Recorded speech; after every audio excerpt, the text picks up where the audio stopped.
Bismillahirrahmanirrahim. Alhamdulillahirrabbilalamin. Assalamualaikum warahmatullahi wabarakatuh. Isang mapagpalang araw sa lahat ng kapatirang Muslim at saan mang sulok ng mundo, muli natin ipinaparating ang pagbati ng kapayapaan. Assalamualaikum warahmatullahi ta'ala wabarakatuh.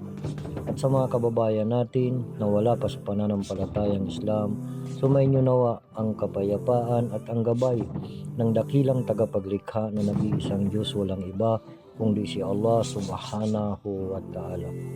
Mga kapatid at mga magulang sa pananampalatayang Islam, marahil ay naiiba naman ang inyong napapanood sa aking video sapagkat kinakailangan natin magkaroon ng lakas sapagkat nalalapit na ang ating laban sa isa pang wala pang talo na si The Monster na Uya Inoue.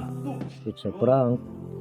Ang totoo po nito, tayo ngayon ay nagsasagawa ng mga ganitong exercise sapagkat upang magkaroon tayo ng ekstrang lakas sapagkat nalalapit na ang taglamig dito sa New Zealand at kinakailangan natin dito ang magkaroon tayo ng ekstrang lakas sapagkat dito sa tuwing taglamig ay tayo ay inuubo, sinisipon. Upang maiwasan natin ito ay panatilihin natin na magkaroon tayo ng pang-araw-araw ng mga ganitong gawain, pag-exercise upang tayo magkaroon tayo ng ekstrang lakas. At isa rin ito na tayo ay matututo ng pagdepensa ng ating mga sarili, alhamdulillah. At ganito ang aming ginagawa ng mga kapatiran sa Islam, mga brothers natin dito.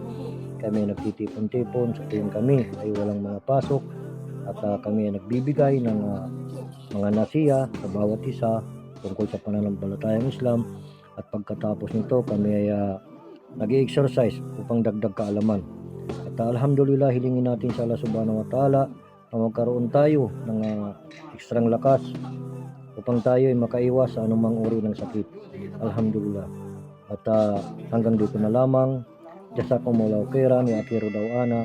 Alhamdulillahirabbil alamin.